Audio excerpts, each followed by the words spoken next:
सभी व्यूअर्स को मेरा हृदय से प्रणाम। आशा करता हूँ कि आप सभी लोग स्वस्थ होंगे और मस्त होंगे।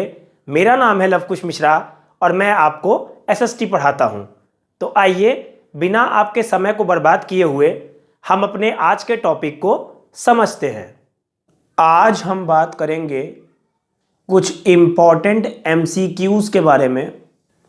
जैसा कि हम जानते हैं कि इस बार के लेटेस्ट बोर्ड एग्ज़ाम पैटर्न के अकॉर्डिंग हमारे सोशल साइंस के पेपर में 20 मार्क्स के एमसीक्यू क्वेश्चंस आएंगे। ये 20 मार्क्स एक बड़ा वेटेज होता है और ये वेटेज हमारे लिए एमसीक्यूज़ की इम्पोर्टेंस को बढ़ा देता है। इसीलिए अब मैं अपने चैनल पर कोशिश करूंगा कि आप लोगों के लिए कुछ एमसीक्यू क्वेश्चंस की प्रैक्टिस कराऊं। इस कड़ी की शुरुआत में आज हमारा पहला वीडियो है। इस वीडियो में हम कुछ 10 क्वेश्चंस की प्रैक्टिस करेंगे एमसीक्यू के। मेरा पहले टारगेट क्या होगा कि मैं उन क्वेश्चंस को टारगेट करूं जो कि प्रीवियस ईयर एग्जाम्स में पूछे गए हैं या फिर सीबीएसई के ऑफिशियल सैंपल पेपर में है। ये क्वेश्चंस इसलिए इंपॉर्टेंट हो जाते हैं क्योंकि ये प्रीवियस ईयर में आ चुके हैं और पहले हमको इन्हीं क्वेश्चंस को टारगेट करना है जो कि हमारे एग्जाम्स में पहले पूछे गए हैं। उसके बाद हम थोड़ा सा लेवल बढ़ाएंगे और कुछ अपने क्वेश्चंस भी आपके लिए देंगे जो कि मुझे इंपॉर्टेंट लगते हैं और जिनके आने की संभावना है। तो आइए पहले हम सीबीएसई के द्वारा रिलीज किए गए ऑफिशियल सैंपल पेपर के जो कि 2022 और 23 के लिए है, पहले हम उसके क्वेश्चंस को हल करने का प्रयास करते हैं। हमारा पहला क्वेश्चन है, what helped in the colonisation of Asian and African countries, identify the correct statement from the following options. यहां पर हमारे सामने 4 ऑप्शंस हैं। ऑप्शन नंबर फर्स्ट है inter governmental policies for the expansion of trade. दूसरा है governmental invite to the mother countries for expansion. तीसरा है technology investments and improvement in transport. चौथा है capitalists of these regions wanted trade with colonial powers. अब पहले तो हमें यह देखना है कि ये किस चैप्टर से क्वेश्चन बनाया गया है। तो ये है आपका हिस्ट्री का चैप्टर नंबर 3 जिसका नाम है making of a global world. वहां से ये क्वेश्चन लिया गया है। अब इसके आंसर पे आ जाते हैं। इस क्वेश्चन का सही आंसर है option number C, technology investments and improvement in transport. ये इसका सही ऑप्शन है। अब आ जाते हैं अपने क्वेश्चन नंबर 2 पे। क्वेश्चन नंबर 2 है हमारा, which of the following newspaper was started by बाल गंगाधर तिलक। अब ये क्वेश्चन कहां से आया है? ये क्वेश्चन है हिस्ट्री के chapter print culture and the modern world से। इस क्वेश्चन में 4 ऑप्शन है, 4 न्यूज़पेपर्स के नाम दिए हुए हैं। ऑप्शन नंबर ए है हिंदू, बी है केसरी, सी है सुधारक और डी है प्रताप। इसका सही आंसर है option number B, Kesari. Question number 3 हमारा इमेज बेस्ड क्वेश्चन है। इस क्वेश्चन में क्या किया जाता है? इस क्वेश्चन में एक इमेज दी जाती है और उसके बेसिस पर आपसे कुछ क्वेश्चंस पूछे जाते हैं। ये क्वेश्चंस हर बार आते हैं सीबीएसई में, इस बार भी इनके आने की उम्मीद है। तो आप लोग कोशिश ये करिएगा कि किताब के जितने भी इमेजेस हैं उनको ध्यान से देखिएगा क्योंकि कभी कभी क्वेश्चंस उन पे भी बन जाता है। ये जो क्वेश्चन है ये print culture and the modern world chapter से है जो कि हिस्ट्री का चैप्टर है, वहां से ये इमेज ली गई है। आइए इस क्वेश्चन को पढ़ते हैं।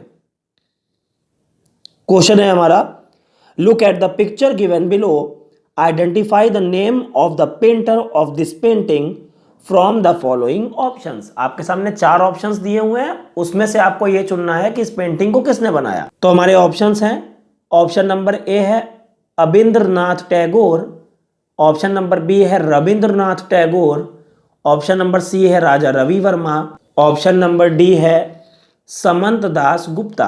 इसमें सही ऑप्शन है option number C, Raja Ravi Varma, उन्होंने इस पेंटिंग को बनाया था। क्वेश्चन नंबर 4 है हमारा, arrange the following in chronological order. Chronological order का मतलब होता है बच्चा कि जैसे आपके घटनाएं घटी हैं उस बेसिस पर आप प्रायोरिटी दे करके जो घटना पहले घटी है उसको पहले लगाइए, उस हिसाब से आप उनको अरेंज करिए बेसिकली। इसमें हमारे पास 4 घटनाएं दी गई हैं। ये क्वेश्चन भी हमारा print culture and the modern world chapter से है, जो कि हिस्ट्री का चैप्टर है। आइए इन इंसिडेंसेस को पढ़ लेते हैं। फर्स्ट इंसिडेंस है हमारा, print culture created the conditions for the French Revolution. Second है, Martin Luther's writings led to beginning of the Protestant Reformation. Third है, Menocchio reinterpreted the message of the Bible. Fourth है, Johann Gutenberg invented printing press. अब यहां पर हमारे पास 4 options हैं जिनमें कुछ अरेंज करने के पैटर्न्स दिए गए हैं। इन पैटर्न्स को देख करके इस क्वेश्चन का करेक्ट ऑप्शन है डी। क्वेश्चन नंबर 5 है हमारा, identify the crop with the help of the following information. इस क्वेश्चन में क्या किया जाता है कि कुछ इंफॉर्मेशन दी जाती है क्रॉप के बारे में और उस बेसिस पर आपको क्रॉप का नाम पहचानना होता है। यहां पर क्रॉप के बारे में कुछ बेसिक इंफॉर्मेशन दी गई हैं, उनके बेसिस पर हम क्रॉप को पहचानेंगे। फर्स्ट है हमारा, it is a crop which is used both as food and fodder. Next है हमारा, it is a kharif crop which requires temperature between 21 degree Celsius to 27 degree Celsius. Next है, it grows well in old alluvial soil. Next है, use of modern inputs have contributed to the increasing production of this crop. अब इन सब के basis पर हमारे पास 4 options हैं। First है हमारा वीट, सेकंड है मेज, थर्ड है राइस, फोर्थ है हमारा शुगर केन। आंसर है हमारा ऑप्शन नंबर बी, मेज। तो इस तरह से आपको थोड़ा सा क्रॉप के बारे में भी पढ़ना पड़ेगा क्योंकि वहां से भी क्वेश्चंस बन रहे हैं। क्वेश्चन नंबर 6 है हमारा, which of the following description of forest is not correct. मतलब फॉरेस्ट के बारे में जो डिस्क्रिप्शंस दिए हुए हैं उनमें से कौन सा करेक्ट नहीं बैठ रहा है। आइए इसके ऑप्शंस को देखते हैं। ऑप्शन नंबर ए है रिजर्व फॉरेस्ट, इसमें लिखा है reservation of more than half of forest. Option number B है प्रोटेक्टेड फॉरेस्ट, इसमें लिखा है reservation of 1/3 of the forest. Option number C है अनक्लास्ड फॉरेस्ट, इसमें लिखा है reservation of forest under government and private individuals. Option number D है permanent forest, इसमें लिखा है reserved and unclassed forest for the production of timber. Correct option हो गया हमारा option number D. Question number 7 है हमारा, मैच द फॉलोइंग। देखिए यहाँ पर 2 टेबल बनी है, एक तरफ रिसोर्सेज लिखी हुई है, एक तरफ उनके एग्जाम्पल्स लिखे हुए हैं। इस तरह से क्वेश्चंस जब भी आते हैं कोड लैंग्वेज में जिनके आंसर्स दिए होते हैं ऑप्शन में, तो पहले हमको क्या करना होता है, पहले हमको इनको मैच करना होता है। Firstly you have to match it. जब आप इनको मैच कर लोगे तो आपको कोड समझ में आ जाएगा कि किस कोड से कहां से हमको मैच करना है। क्योंकि अगर आप लेफ्ट हैंड साइड देखेंगे रिसोर्सेज वाले कॉलम में तो आपको ABCD करके दिया है और इधर रोमन में 1 2 3 4 दिया हुआ है एग्जाम्पल्स में। तो जब आप इनको मैच कर लोगे तो नीचे से कोड आपको सेलेक्ट कर लेना है। पहले हम क्या करते हैं, इनको मैच करते हैं।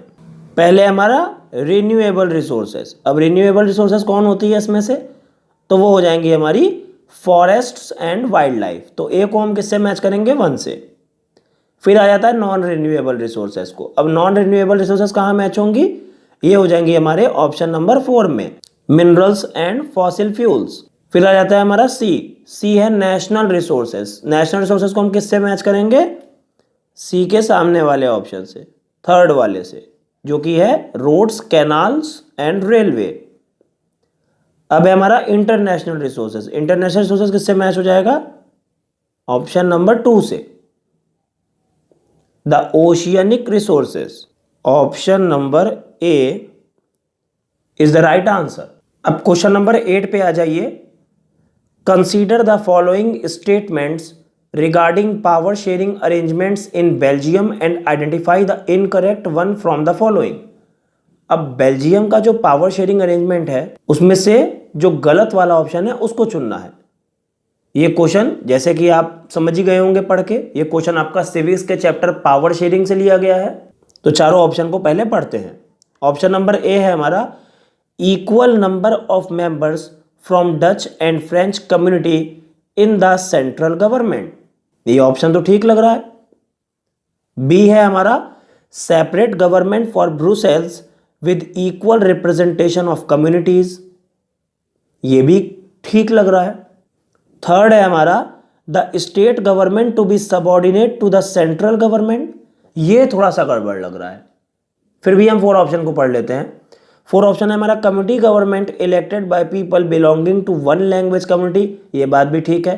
तो यहां पर क्या पूछा है हमसे, इनकरेक्ट पूछा है। तो इनकरेक्ट के हिसाब से हमारा क्या सही हो जाएगा, ऑप्शन नंबर सी हमारा करेक्ट आंसर है, क्योंकि वो गलत है इसीलिए वही वाला ऑप्शन सही है। इनकरेक्ट एग्जाम में बहुत ध्यान से देखिएगा, कई बार ऐसा होता है कि हम करेक्ट समझ लेते हैं और गलत ऑप्शन टिक कर देते हैं। तो उसमें परेशान नहीं होना है, पहले क्वेश्चन को ठंडे दिमाग से पढ़िएगा फिर उसको अटेम्प्ट करिएगा। नेक्स्ट क्वेश्चन है हमारा question number 9, which one of the following subjects comes under the legislation of centre and state in India. ये क्वेश्चन आपका है चैप्टर फेडरलिज्म से, जहां पर 3 लिस्टें दी गई थी, यूनियन लिस्ट, स्टेट लिस्ट और कॉन्करेंट लिस्ट। 3 लिस्ट की बात हुई थी ना, वहीं पर से क्वेश्चन निकाला गया है। आइए इसके ऑप्शंस पढ़ लेते हैं। ऑप्शन नंबर ए है एजुकेशन, बी है फॉरेस्ट्स, सी है बैंकिंग और डी है ट्रेड। तो इसका करेक्ट आंसर होगा option number A education. Education ही हमारा सेंटर और स्टेट दोनों के लेजिस्लेशन में आता है, क्योंकि ये हमारा कॉन्करेंट लिस्ट में आता है। अब बढ़ते हैं अपने लास्ट क्वेश्चन के तरफ। Which of the following statement is true regarding feminist movements. अब ये क्वेश्चन कहां से आया है, याद करिए फेमिनिस्ट मूवमेंट के बारे में हमने कहां पढ़ा था, तो ये हमने पढ़ा था सिविक्स के chapter gender, religion and caste में, वहीं से क्वेश्चन लिया गया है। ऑप्शन नंबर ए है हमारा a group which favours giving more power to working women at rural and urban level. Option number B है a movement that believes in giving exclusive rights to female in urban areas. Option number C है radical women's movements aimed at equality in personal and family life as well. Option number D है it is the practice of placing a feminine and masculine point of view in decision making. इन चारों options को पढ़ने के बाद सही option है option number C radical women's movements aimed at equality in personal and family life as well. तो ये हो गए हमारे आज के 10 क्वेश्चंस। ये 10 के 10 क्वेश्चन आपके सीबीएसई के लेटेस्ट सैंपल पेपर से लिए हैं मैंने। और आप अच्छे से पढ़ाई करिए और ज़्यादा से ज़्यादा चीज़ों को रिवाइज करने का प्रयास करिए। और इस समय ज़्यादा फोकस करिए previous year paper, sample papers लगाने पर, क्योंकि जब आप इन पेपर्स को लगाते हैं तो आपको पैटर्न भी पता चलता है और दूसरी बात आपकी प्रिपरेशन भी अच्छी होती है। बिकॉज अब आप थोड़ा सा सेलेक्टिव चीज़ों की तरफ बढ़िए, क्योंकि आपको फैक्ट्स और सेलेक्टिव चीज़ों पर फोकस करना पड़ेगा, क्योंकि बहुत बड़ा कोर्स है, बहुत सारी चीज़ें हैं और कन्फ्यूज़न होना लाजमी है, हर किसी को होता है। जब हम भी स्टूडेंट थे तो हमें भी होता था। तो इसीलिए आप अपनी तैयारी को धार दीजिए और ज़्यादा से ज़्यादा क्वेश्चंस की प्रैक्टिस करना स्टार्ट करिए और टेक्स्ट को पढ़ना स्टार्ट करिए किताब के। उम्मीद करता हूँ कि जितनी भी बातें मैंने आपको इस वीडियो में समझाई हैं वो सारी की सारी आपको समझ में आ गई होंगी। हमारे चैनल को सब्सक्राइब करिए और नीचे जो बेल आइकन आ रहा है उसको प्रेस कर दीजिए, ताकि हमारे सारे नए वीडियो के नोटिफिकेशंस आपको मिल जाएं। इस वीडियो के डिस्क्रिप्शन में हमारे टेलीग्राम चैनल का लिंक है, आप उसको ज्वाइन करके हमारे साथ कनेक्ट हो सकते हैं और अपने डाउट्स हमसे पूछ सकते हैं। इस वीडियो को लाइक करिए और अपने दोस्तों के साथ ज़्यादा से ज़्यादा शेयर करिए। ये वीडियो आपको कैसा लगा अपनी राय कमेंट बॉक्स में ज़रूर लिखिए। मैं हमेशा भगवान जी से आपके उज्जवल भविष्य की कामना करता हूँ। इस वीडियो को देखने के लिए बहुत बहुत धन्यवाद। जय हिंद, जय भारत।